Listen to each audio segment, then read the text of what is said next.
Hello, what is happening, boys, girls, ladies, and gentlemen? And we're just gonna go right on ahead and guess a bit of Dota today. We got a replay by Dawn, or a replay submitted by Dawn Eric, once again through Steam. Fiery Hammer, I will take your replay tomorrow, or Wednesday, depending on if it is actually Tuesday today. That would be super duper funny if it actually was. And it is.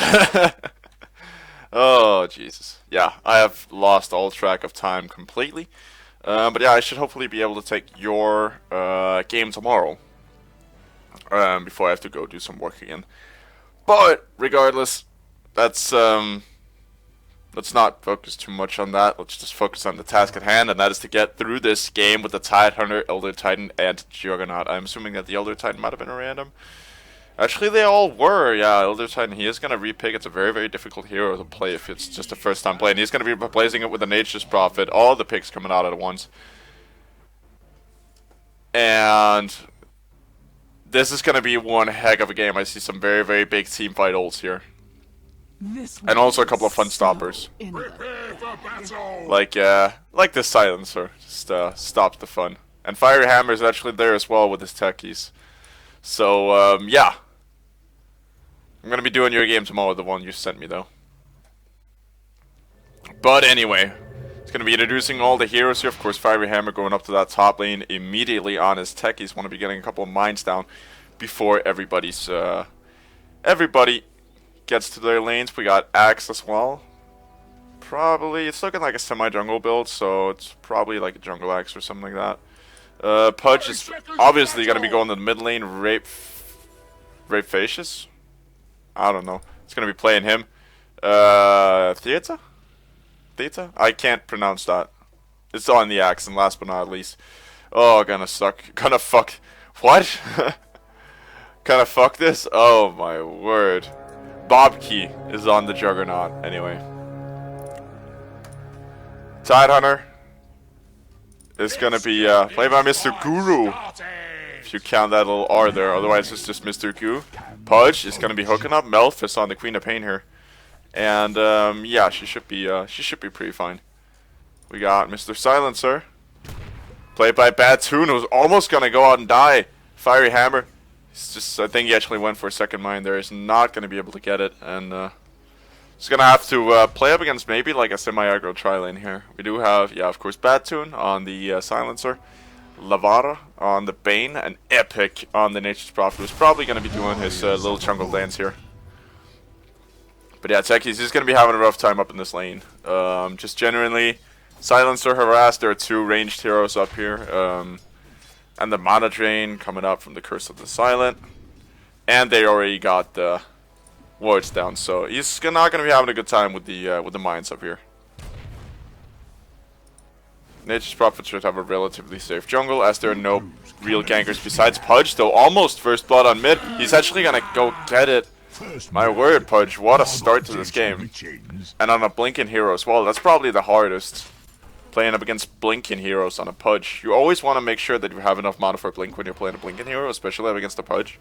And I don't know if she was lacking mana or if she was just on cooldown or something like that. But generally, you don't want to blink forward.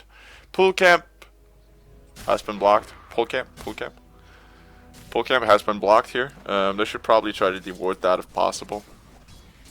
But yeah, Mr. Guru on the solo offlane Tide. Don't know how well he's actually doing. We got a fair amount of last on the Jugs, and Tide Hunter only has one so far. But if Tide Hunter just stacks the Ancients, he should be absolutely fine. And he has gone for a very, very defensive build, Kraken Shell, and Anchor Smash. Top lane, that's going to be pushed pretty hard, and Batoon, oh my word, he is not having an easy time up here. Techies has yet to get a last hit, but he doesn't really need to. He just needs to control the lane, find some levels, and then he should be absolutely fine. It's a bit weird that a hero like Techies works well in the offlane, but apparently he does. Rape Facious actually rotating for that top lane now. He's got an Illusion Rune. It's a bit of a weird spot to come from, as the creeps are going to be seeing you. And they think they saw him, and yeah, they're back. They're backing up. Nature's Prophet, though, he's going for a Ring of Basilius. This is not a good jungle startup, by the way. Just either go straight Ring of Basilius or straight Gloves of Haste, so you can get that fast Mainly, Basilius is very, very good because it gives you a ton of regen. And armor for your little treants, which means they last longer, so that's usually the better option. But yeah, I just don't see why this particular build. You can also tell that he only has 10 last hits and no mana whatsoever to deal with the Nature's Call. But at bottom lane, Juggernaut sitting pretty comfortably. Oh, Silencer actually getting the hands on the techies there. Doesn't get the suicide off, but that's the danger of playing out against the Silencer as the techies. He's probably the most spell reliant hero in the game, techies. And especially with the suicide. Basically, Silencer, all he has to do is just pop the last word on him. And he can't suicide. That's a sure kill. Don Eric, I've actually forgot to introduce him. He is, of course, on the Rupik. I am very sorry about that. But anyway, Tidehunter chilling down the bottom lane. This is a good Rupik game, though. Mid lane, Pudge actually committing suicide for it. But yeah, this is a very, very good Rupik game. There are a couple of very, very great spells to steal. He's probably not going to get his hands on Silencer's ult. But just anything from Queen of Pain pretty much, except for the dagger. Tidehunter ults, Bane Nightmare's not bad either, Brain Sap as well. Nature's Prophet, Wrath Nature. Not really the Nature's Call, that's not super good. But his ulti is definitely good. Don't think he's going to be getting his hands on that, but just to kind of illustrate how good of a game it actually is for Rupik. Especially Tidehunter ult. That is amazing. But yeah, Juggernaut, 18 last hits in about 4 minutes. It's not half that bad. And Axe sitting in second there with 15. Is doing the right trick there with the trickle boots. Just you got to drop him before entering the camp, because that means that when you pick him back up, they're just ready to regen you right away, instead of you having to wait 13 seconds. Firehammer getting some mines down. He is forcing... The fortunate thing about techies is that he's going to be forcing out a lot of money towards sentry wards. That is almost worth an entire hero alone, especially if it's lackish of supports. Like if somebody is really burdened with just buying constant sentry wards. This team isn't really, but it's still annoying. Very, very annoying. Oh, Pudge gets the hook off, and yeah, you see there's the blink out. That's the danger. Queen of Pain could actually, and nah, she's only got a blink in about 10 seconds, so can't blink forward for the kill. Range creep, smacked down by Juggernaut. But yeah, this should be a very, very chill game here starting out. As both teams are kind of looking to get their carries farmed. Dire side, just to do a bit of team analysis here. I fear they lack some tankiness. Tidehunter is technically a tank, but he doesn't really want to be in the middle of the fights for too long. Yeah, that's mainly it. He doesn't really want to be in the fights for too long. He's not the most healthy of the by the way, Pudge died. But yeah, he's not really the most healthy of the strength heroes. So it's still going to be difficult for him, and especially up against somebody like the high-powered Juggernaut, able to just Omni-Slash anybody to death. They're going to struggle, at least in terms of health. And Radiant side, they have the Axe. I mean, that is one of the perfect tank heroes of the game. They have an Axe who's able to tank up a lot of damage and deal a lot of damage in return, especially if he can get the Blink Dagger. And up close to some of these ranged heroes here, he could make a big, big difference. And oh, Tidehunter, he could be very much dead. He does have a Ravage available if he wants to. Juggernaut, they're just going to go straight in for it. Tries for that little anchor smash. Not going to happen, and just going to get completely destroyed here by Rupik, actually. So they're now at level 5. Rupik, he's got a fair amount of gold as well. He's probably going to be maybe looking towards the Arcanes or just the straight Blink Dagger. I've seen that as well, and especially up against a ranged lineup, a Blink Dagger would be very, very good to try to get in close and get those spells. Techies, it's actually smoked up. He's just mining up the camp, or mining up the rune spots right now.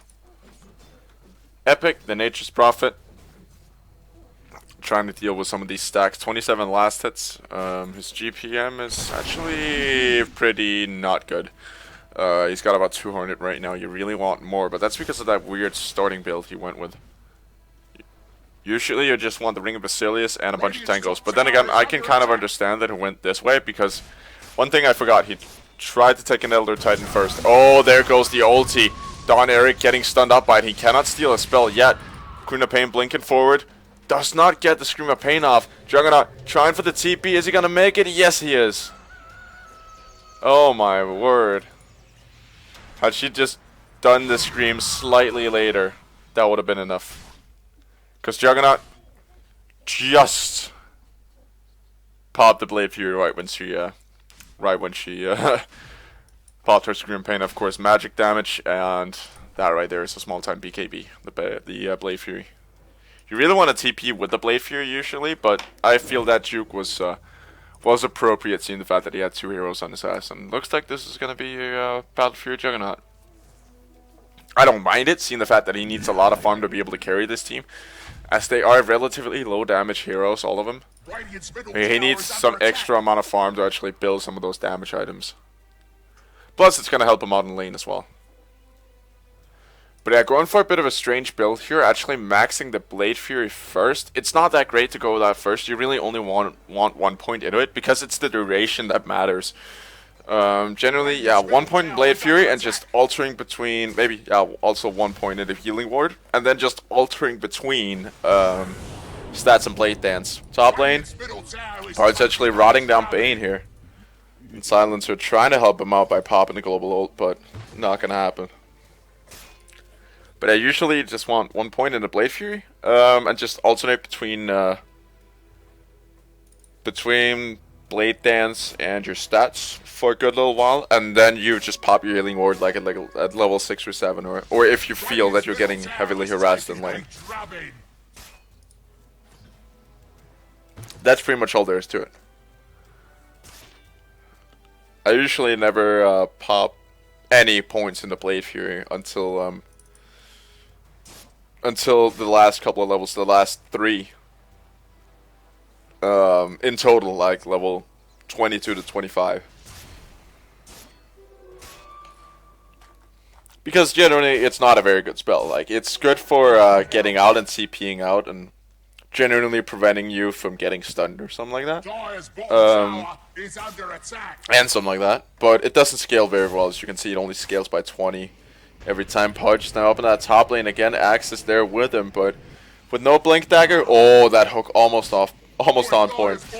And Axe just eating the nightmare so Pudge can hook, but didn't really happen. So Axe is just gonna have to go back to farming his Blink Dagger. Bottom lane rotation is coming in. Queen of Pain knows that she cannot mess with this Juggernaut right now. And he's going to pop the Omni Slash. Not going to have any fortunate bounces. Tidehunter letting go of the Ravage. Don Eric is there on point. Stealing the dagger. Oh, Pudge hook almost on point there.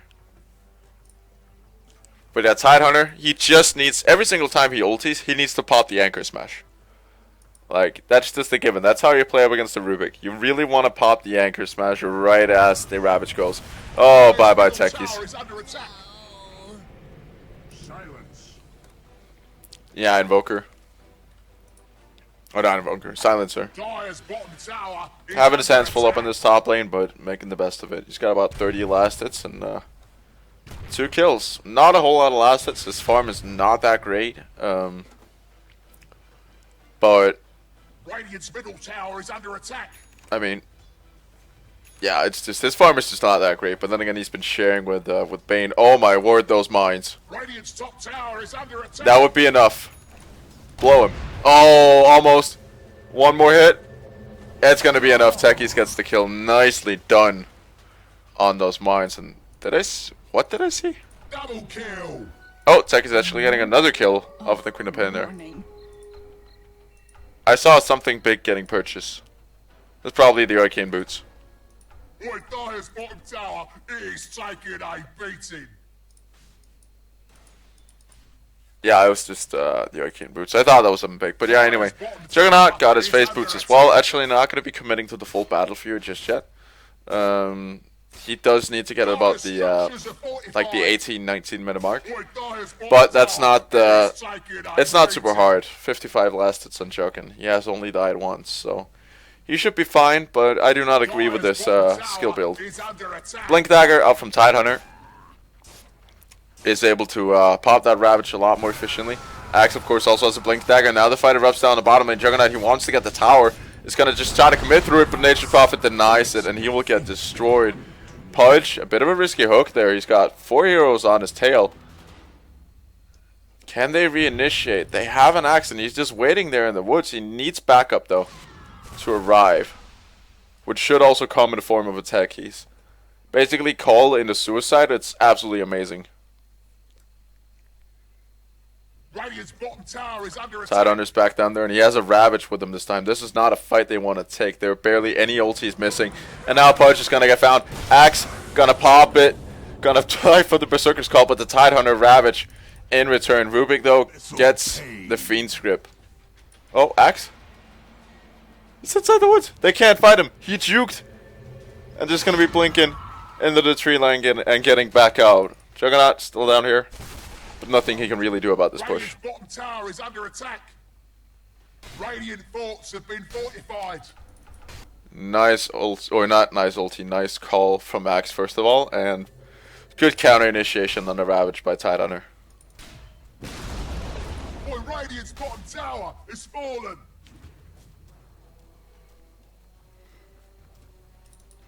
Maelstrom, up from Nature's Prophet. Middle tower is under attack.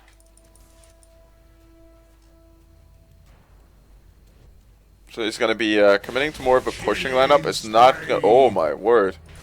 Queen of Pain got destroyed by a Mines once again. She really needs to be careful around those rune spots. And yeah, she's going to be picking up sentry wards as well. But yeah, Nature's Prophet not going for the Midas build. Just going to be going straight for the Maelstrom. I feel that's a better choice. It is a bit late for him to pick up a Midas. It's going to take him a long time to pay that, or it's going to take it 20 minutes to pay itself back. And generally that's not really what you want. Bane is gonna end up going down. But yeah, 20 minutes to pay itself back, and he's not that far behind on levels as far as I'm able to tell. Nope, so that's usually what you get it for, because the jungle really consumes, or doesn't really help you out too much in terms of levels. That's usually why you get it, to try to pick back up on that. But this time, no. An Ogre Club. That is an interesting... Oh, it's the Aghanim Scepter. Never mind. Top lane Mines. Queen of Pain does see him. Right on the edge there with the Sentry Wards. Fiery Hammer really have to get more creative now with the Sentry Wards. Radiant's top tower is under attack. And there goes the demining. Middle lane, we got about 4 heroes grouped up here. 3 heroes. Radiant's top tower is under attack. And this could be a time for the Radiant to challenge. I mean, they got 3 heroes of their own. Not the best team fighters. They need Juggernaut to be in the fights. But he's actually coming charging up towards mid lane now, so he should very much be there. Except if he gets caught out on the way there. Bane, oh, pops the Fiend's Grip, but ends up canceling it. Now Silencer is the one doing Fiend's Grip. Axe jumping in with the ulti. Tidehunter letting go of the Ravage as well. Juggernaut gonna get bailed out by his little Pudge buddy there. And Fiery Hammer, he's going for the kill. Gonna try to get it, but Roche is gonna be denying the Silencer. Tidehunter, though, is gonna end up going. Queen of Pain. Just slowing people down. Where's the hook? That's about 4 seconds away here. Queen of Pain is able to blink out of the way. The hook, oh. It's a little bit off the mark, but then again, it wasn't the dark. So a 2-for-2 trade, and I would say that Radiant comes out on top in this one. Not by much, but still by some. Experience-wise, no. Goal-wise, yes. But yeah, very, very close fight. Pudge has to be careful about trying to take down the Tidehunter, though. Oh, hook. He can make it. It's long enough. It's definitely long enough. He's just going to walk in and rot and dismember him. No problem there. Killing spree. Pudge taking that kill. So he should be on a fair amount of stacks of flesh heap now. He should be about 10 stacks, which is not bad. Level 1 they'll give him about 10 strength. And yeah, he should be set. But yeah, you really want to be careful as Pudge about Hook and Tidehunter. Not because the Tidehunter that you're gonna hook him in and then you're gonna get the ult. Oh. And then you're basically going to take an ult to the face. But because of the Kraken Shell, and Tidehunter has maxed it. So, Pudge can only do about 450 damage to him before the... Oh, hold on. There goes nice call up from the Axe. Tidehunter, of course, does not have an ult. And this could turn badly for the Dire side. Juggernaut is caught up on the Fiend Script that did pierce Axe. He wants to get him low enough. He wants to go for the dunk. Techi's just going to be walking in, suiciding. Rubik picking up a triple. And Axe will be cleaning house here. 3 for 4. That is definitely the way of the Radiant. Rubik getting a triple. That was just with one Fate Bolt. Poop, poop, poop. Triple kill. But yeah, what I was saying about Tidehunter is the fact that he does have the Kraken Shell. So Pudge can only do 450 damage to him before his ulti is disjointed. And usually you do more than 450 damage with a single duration of this member. Rot, that's going to be... Basically, it's about 4 seconds of rot, and that's going to be enough. And that's not counting the dismember, so usually you only have about 2 seconds. Oh, Nature's Prophet. He is very much gone. And gets picked there. But yeah, usually you only have about 1.5 seconds, 2 seconds of dismember before Tidehunter Kraken Shell disjoints it. Especially, or... That's only at this level. The higher level you get, the quicker it's going to disjoint. Usually, if you get the Aghanim Scepter, it's just going to disjoint immediately because you're immediately dealing 400 damage to him. 450. That is basically... It's a spell. It's a skill that a lot of people actually don't understand what it does. Basically, the Kraken Shell, what it does is... Once... there's like a damage threshold, which is 450.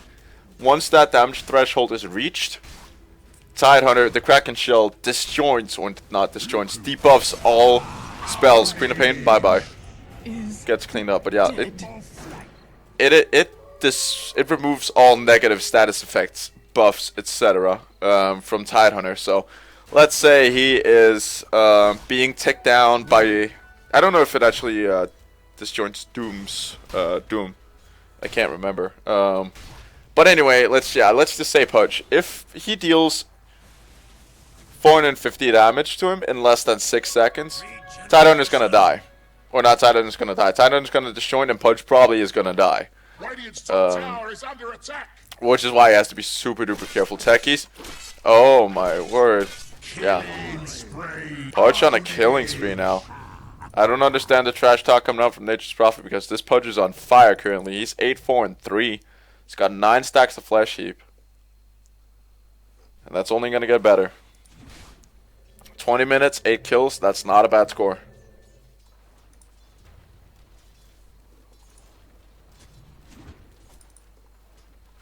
Silencer. Oh, the unfortunate there. He's actually going old school Pudge. I like this a lot. This is very, very old school. The Force Staff over the Blink Dagger. Range is not even nearly as long as the Blink Dagger, but it's just fun to play around with. You can do those like extended hooks sometimes. Oh, so close Pudge. But Queen of Pain sees it coming. And I just realized we've been looking at experience per minute for a good little while here. Nature's Prophet sitting on the most. He's actually going for the Sanj. I'm not really sure if it's for an SNY or probably for the Silver Edge actually. Oh, Axe almost letting go of his Berserker's Call there. Pudge, nice Force Staff into the hook. He doesn't have enough for this member. Pudge or Axe barely missing the call there. He can go for the dunk. He's actually just gonna get the spins, and that's gonna be enough. He's gonna end up dying though. But still nicely played there from Pudge and Axe as well. And Juggernaut is trying to just charge back up. We haven't really seen him a whole lot. Juggernaut Dire's top tower. But that's mainly been because he's been farming for half the game. He is almost done. He's actually done with the Battle Fury. He just needs to get it brought to him, and then he's gonna be done. So that is gonna be some extra bit of farming potential for him. I do believe he's actually on the second most last hits currently. But yeah, we can actually see the experience per minute and the lack of having a Midas for the Nature's Prophet here. That is taking its toll. He's only at level 11. He has less experience per minute than the Rubik, which is saying something. Because generally Rubik is not perceived as a fast farmer or somebody who gets experience fast.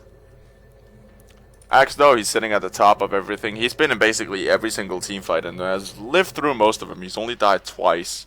It doesn't really matter if you get kills on Axe. The dunk is a nice little addition. I'm gonna kind of take your mind off it when you get a good dunk, like the fact that you're not getting kills. Mainly he's there for the assists, like for helping out his team and locking people down. He's the only real disable they have. Pudge, of course, is a disabler, but he can only keep one person occupied at a time.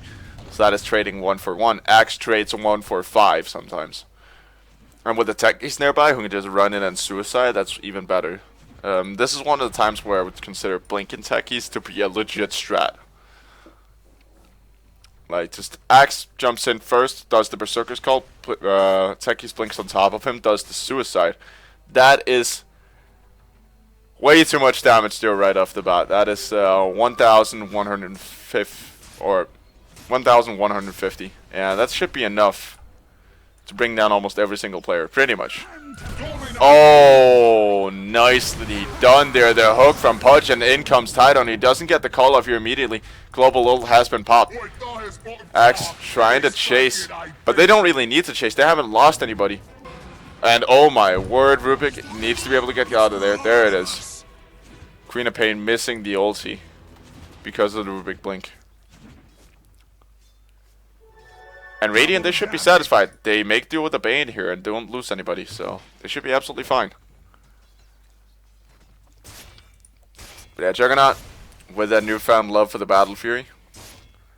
Not all he needs now is Mask of Madness, and then he should be fine.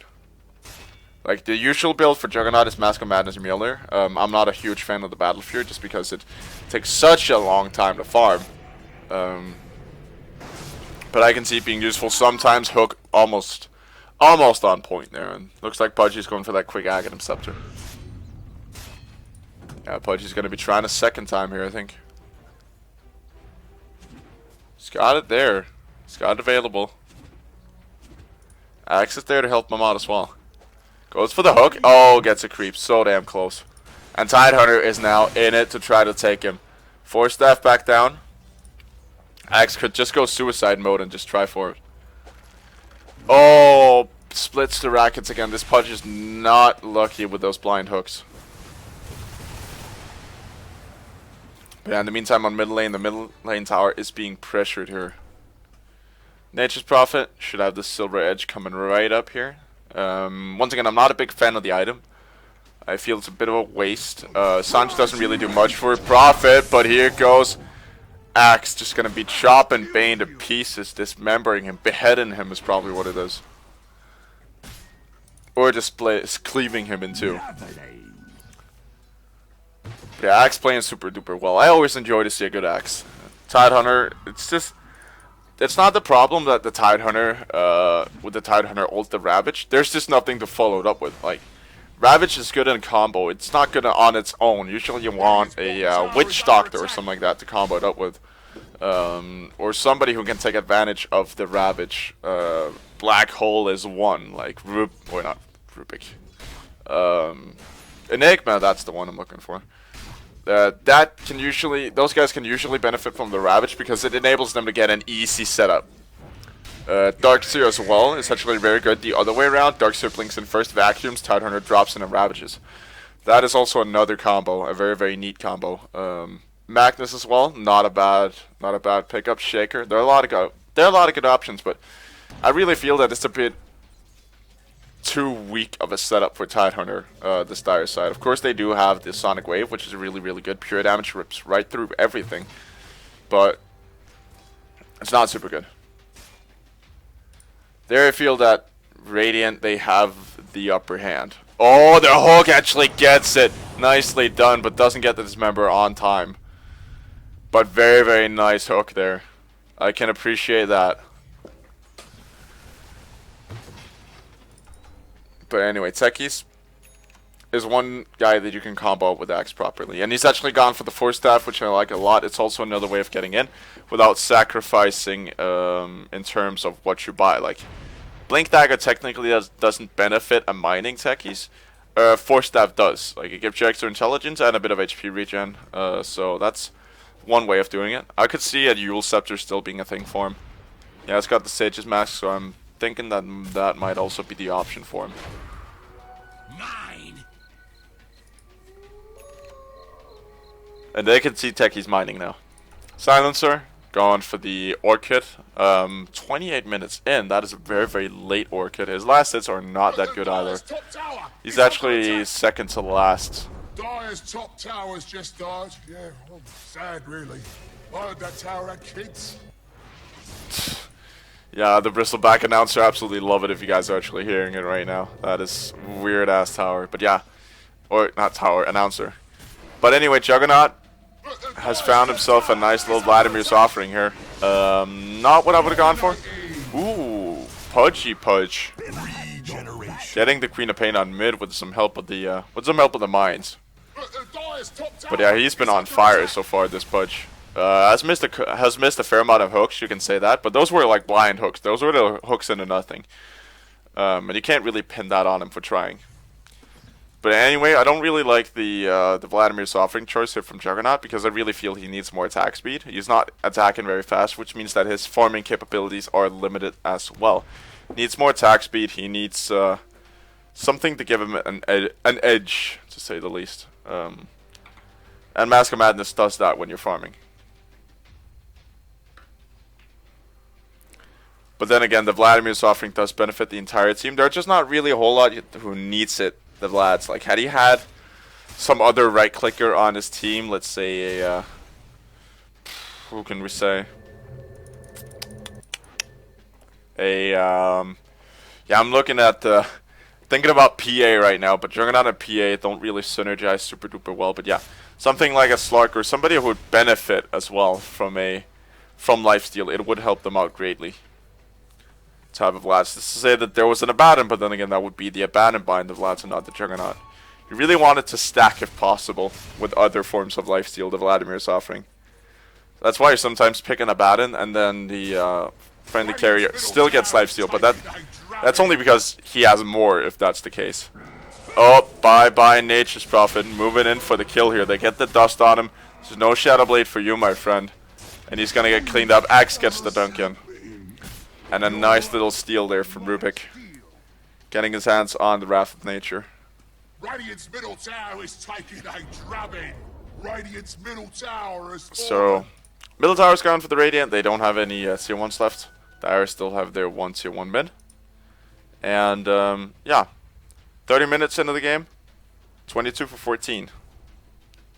So, Radiant side, definitely taking names. It is very much down to the Pudge right now, taking kills. And Don Eric has got a few as well, about 4. With that triple once. But yeah, it's mainly the Pudge taking the names right now, keeping everybody under control, and just generally buying space for this Juggernaut who hasn't found any. Oh, that was why he went for the Vlads. That is why he's gonna go Desolator. That is a clever little trick right there.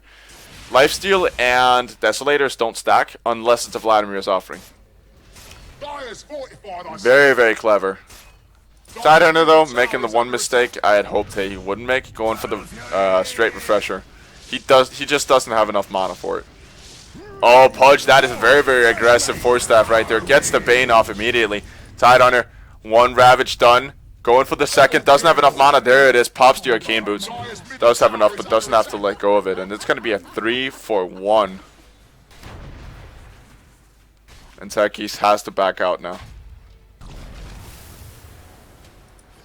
Rubik just letting go of the Wrath of Nature. Going to be harassing them down a little bit. But looks like they're not going to be committing to the push. Oh, nicely done. Nature's Prophet almost done for the most mines up on the... up in this area right here. So he's gonna have to TP. Well, back down bottom. But yeah, I like the creativity out from Juggernaut here, kind of pushing the boundaries a little bit of what you can actually farm on a carry. Not that it's bad items overall, you just usually don't see him in this composition or this particular hero. Like, that's a couple of the things. Queen of Pain, she did just pick up a Dagon. Mistake in my eyes, she really want the Orchid with the Aghanim Scepter. For the Queen of Pain, Dagon kind of limits her potential as to what she can do. Right now, she's all about burst, burst, burst. But if you get the Orchid, Ags, Sheepstick, she can do a lot more than just burst, burst, burst. And they don't need... Too much burst can really hurt them, because if they commit it all on Pudge, or Pudge ends up being the target, he's just going to suck up all of it. Oh, the hook is going to miss. Sentry Ward going to get cleaned up as well. Bottom lane. There's a Nature's Prophet stuck in the woods for another 9 seconds. Unless he wants to walk right back out in case there is an axe on the ready as well. Mystic Staff in hand. There are options for that. There could be a Shiva's Guard. That's what my immediate thought. Looks like Axe is gonna decide that there's nobody there, and Nature's Prophet TPing up to mid lane right as the tower gets destroyed. Axe getting himself some nice farm though. He's got 120 last, so that's not bad. Juggernaut sitting in second with 203. That's not bad either. He's getting some really, really good farm. Very, very close to that Desolator. And yeah, Pudge closing in on the axe as well. He's actually got a gem on his hands as well. Oh, the hook is going to be on point. Does he get the dismember? He does. Bye-bye, Queen of Pain. And Gemma Truesight is actually on the ground. He's just going to drop the magic stick for it. So now they have 2 Gemma Truesights. And Pudge now has the Aghanim Scepter. It's a neat little trick to actually store it in your stash. Like, you can buy a TP scroll and then swap it out so it stays in your stash, so it's not on anything that might lose it. Like, it's usually safe in base, especially since the high ground edition was added back in, I can't remember what patch that was, but that was in one of the map updates where the fountain was moved to the high ground. Usually they're safe there, but stash is just, there's nobody able to access it at all. And as long as he just goes back for his items, the courier is not going to accidentally take it. Juggernaut gets the Desolator done. That's going to enable him to do a way faster Roshan as well. Just going to skip the Haste Rune entirely. It's probably going to be going the way of Axe instead. Yep. Haste.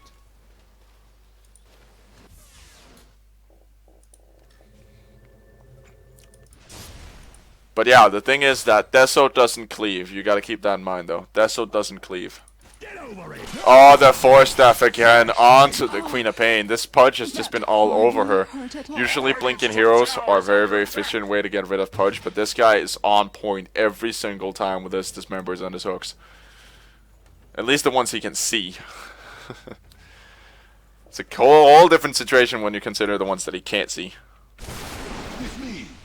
But yeah, 25 to 17, and this Queen of Pain has been able to contribute with basically nothing this game. 5-8-4.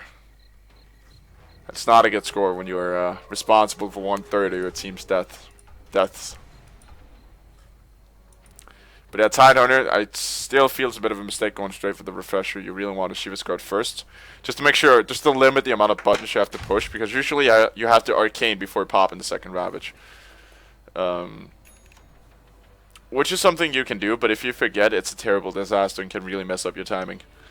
But yeah, he's going to be going for the Shiva's Guard here next. That's going to enable him to have enough mana for everything at once. But yeah, 325, 375. It is basically more than 1,000 mana it requires for the refresher. Oh, Jugs pops his ulti. Tidehunter is going to be the one to catch it last, but he is going to live. Juggernaut is almost going to get pulled out of the fire there. The Fiend script does not get broken apparently by Pudge hooking. But yeah, that last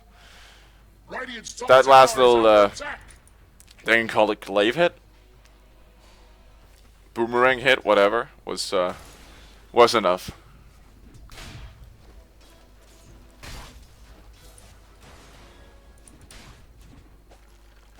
Oh, Pudge gets the hook. He doesn't even... Now he needs to trigger the mines. Techies, there it is. Triple kill for the Techies. Oh my word. And Pudge gonna continue on. Try to take down the Silencer. So should very much be possible. And Pudge gets himself a killing spree. And Techies, yeah, triple kill for him. That was so much gold down his pocket. Amazing mines there. Amazing play. And being patient with the mines as well. I love that. Like, just waiting a second while the Tidehunter popped the Ravage. Half a second later, and kaboom. Bye-bye Queen of Pain, bye-bye Bane, and bye-bye Tidehunter. Nice cleanup there. But they aren't really pushing as efficiently as I think they should. They don't have Jugs, which is, of course, their main push hero. But yeah, they're going to be playing a bit more passively. I don't really have any fears for him, like in terms of that they're not going to be doing well in the late game because Jugs is there. Like that's the key point. Jugs is there. He's going to be wrecking them late game. The only fear I have is, of course, Nature's Prophet with the backdoor, but right now he's not really been showing great potential, and now he's actually going to just go ahead and die again. And Rupig in with the kill steal. And he knows. Laughing his ass off. But yeah, Pudge, 3,100 health without a Horror to Rask at 38 minutes. He's got 19 stacks of Flesh Heap. That is dumb. Axe got the Shiva's Guard as well. Very, very good pickup. I'm digging this build a lot. Usually I go for the Vanguard Crimson Guard build, but this is not bad either. This is definitely something I would recommend doing. Radiant's bottom tower is under attack.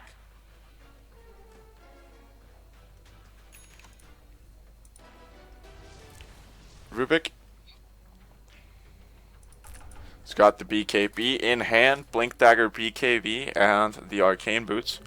He's actually got a Fiend Script as well for a good duration here, for about half the duration.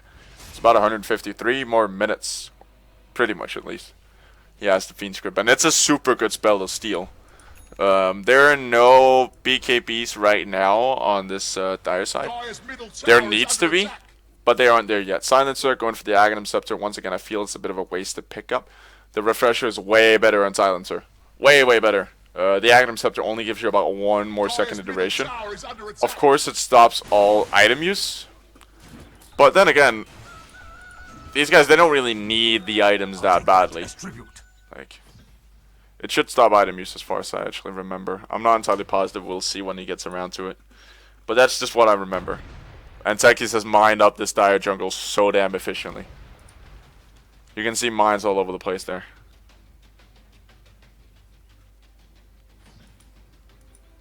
Dire's middle tower is under attack. Middle tower, they're not going to be engaging just yet. Nature's Prophet is sitting down there in that bottom lane. So it's going to be a 4-4 actually, with the Juggernaut still farming up. He's got an SNY on the ready. Pretty much, at least he needs about 300 more gold for that to be on point, and that's going to be securing him some nice needed stats for him to work with, and along with increased movement speed and some maim chance, which is always nice. Dire's bottom tower is under attack. Pudge waiting for a hook.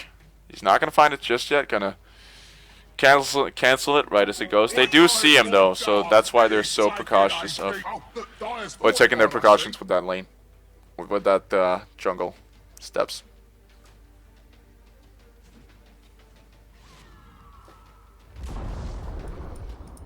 Juggernaut got the SNY moving towards him now.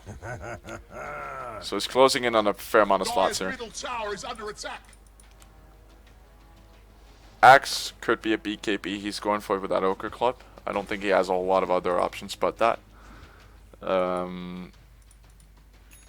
Could be a Heaven's Halberd, but I don't think it's going to be.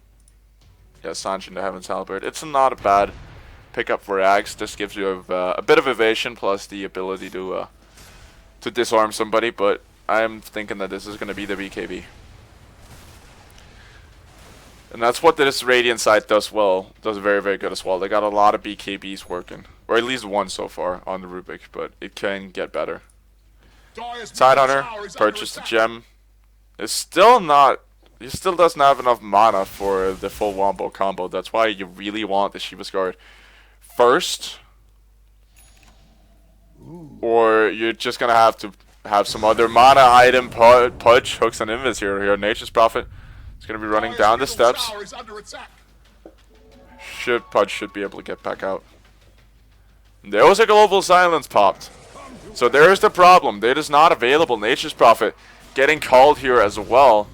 And there goes the Shiva's Guard. Axe should be able to tank this one up. Almost at least. Tidehunter gets the second Ravage off, but is going to end up getting stunned up. Rubik. No, that's his Ravage steal. Oh my word. That was why they were all stunned. Silencer gets cleaned up as well. The Ravage steal. Oh my word. I did not even see that one coming. I thought that was his second Ravage, but as you could obviously tell, he did not have mana for it, even though he popped the Arcane Boots. That's just the problem of the Tidehunter refresher. Middle tower has fallen. And this is going to be Rax, I think. Juggernaut, why do I even farm? He's got 300 less than 43 minutes. He's been doing good. Like, it's a good failsafe to have a Juggernaut always. He's not the strongest hero, or as strong as it was in 6.83, but he's still a solid hero. Like, usually you see more PAs and Slurks now. Not really Slurks, as much as just plain PA, Anti-Mage, you name it. But it's not really a carry-centered Gyrocopter, that's one. But it's not really a carry-centered patch. I think we'll be seeing a bit of a backlash after TI. There's bound to come out another patch after the TI. Which we will be looking forward to with oh so much joy. Even though this patch is not bad, but I would like to see some changes. As a carry player, I like to be able to play all around, but I enjoy carries very much. As a carry player, I'd like to have a bit more gold for my creeps. Let's just put it like that. It warms my heart to be able to get more than 30 gold for my creeps. It's a bit of an overstatement, but still. Or understatement, 30, 30, you usually get like 36 to 40, but we're used to be able to get almost up to 50 for every single creep kill. Yeah, Pudge anyway, he's got the BKB in hand, he's got an Aghanim Scepter and a ridiculous amount of strength. 55 extra. So he's doing a lot of damage. Yeah, strength-based multiplier is of course 1, so that is equal to the amount. So right now he's dealing about 300 per second, a bit more than that actually, almost 400 per second with the Dismember. Oh boy. There is a ranged creep in the way. He's just gonna go for the hook and actually finds him. How did he have vision of that? I just don't know. How did he have vision? He shouldn't have had vision there. This is the first time I'm gonna go back in a replay. I want to see that again. Just take a look at that right there for a second. Fuck both teams, fuck the Radiant. He wouldn't be able to see that. Take a look at that. It's the first time I've ever done this. He would not have been able to see that. Let's just take a look at the Pudge's perspective here. Free camera, player perspective, Pudgy. He would not have been able to see that.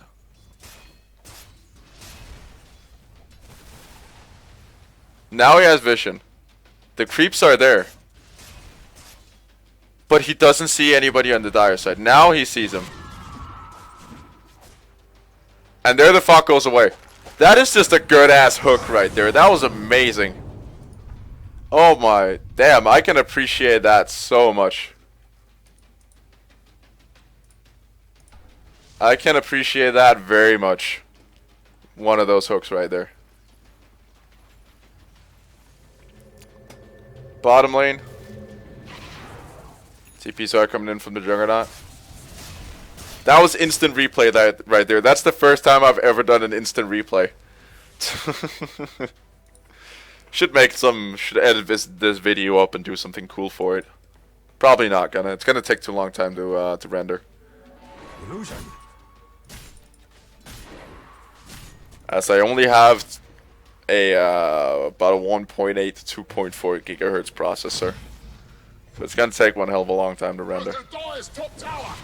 But anyway, back to the game here. Oh, Pudge misses, barely misses another hook there.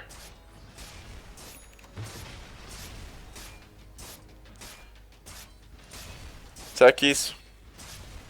Haven't been focusing on him a whole lot. He's got the 7, 3, 8 Aghanim Scepter, Yule Scepter. A lot of scepters actually. Aghanim Scepter, Yule Scepter, and 4 Staff. Pudge gets the hook in. There comes Tidehunter with the Ravage. He needs to pop the second one. Does have the mana though, and he pops the Arcanes. No second Ravage though.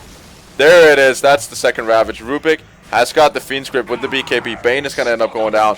Pudge is just going to hunt him through here. Axe gets the Battle Hunger on. That should be enough for the Silencer. Gets the pick. And now Pudge almost going to go for the team wipe. It's barely going to be off the mark there. And Tidehunter doesn't want to be a part of this anymore. He's just saying finish fast. And I am genuinely amazed by this Pudge. This is a better Pudge that I could ever play. And I've played a lot of Pudge. Queen of Pain sitting off to the back there. We're just waiting for the Sonic Wave to get ready.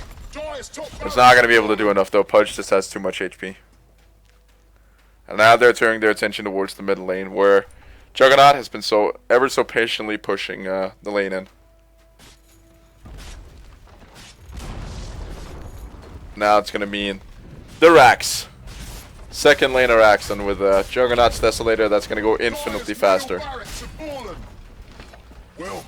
And they can just back out now. They don't even need to do anything else. They got ultis though. They have ultis. So they can just afford to stay around. And Tidehunter doesn't seem to want to do anything. He's just been hiding up in the woods. Doesn't want a worse score. Likewise has the Queen of Pain. This game is over. No question about it. Nature's Prophet trying to do a Roshan here. If he gets bashed now, I'm going to laugh. Oh my. Made it right back out. But yeah, his entire team are just hiding in Fountain right now. They don't want anything. They don't want to defend. They just want to finish up. And I can kind of understand that. They just got railed by a Techies, a Pudge, and an Axe. That is very, very painful. He actually finished up the Aghanim Scepter. So we can now see what the effects are. Oh, okay, so it applies all levels of, yeah, Curse of the Silent, the current level of Curse of the Silent to all enemy heroes. That is understandable. I thought it actually silenced items as well. Juggernaut, is going to be able to get back out with the help of Pudge there. And there goes the GG. Rubik just gets the Aghanim Scepter, just to make his endgame look a bit prettier.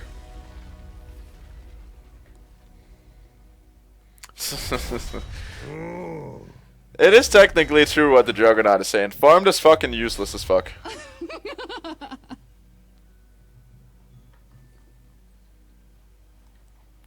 But then again, that's the life of a carry. Sometimes you just feel useful when your team is wreck and face. But yeah, anyway, that was a very, very entertaining game. And first use of instant replay I have ever done. Technically instant replay. Usually I don't do that. It's just, I was so amazed by that hook. But anyway, have a very, very pleasant day. And I'm not going to be doing a whole lot of post-game analysis. That was just Dire getting outplayed, outpicked and outplayed. Not really outpicked, but just plain outplayed there. And hopefully you enjoyed the cast on a Fiery Hammer. They're two loyal, wouldn't really call them loyal subscribers. They're really good friends, actually. Got them both on Steam. Really cool guys. So thank you for submitting that. And I'll be doing Fiery Hammer's replay tomorrow. So, or tomorrow, or probably, yeah, tomorrow. So yeah, I'll see you then. See you later, guys. Bye-bye.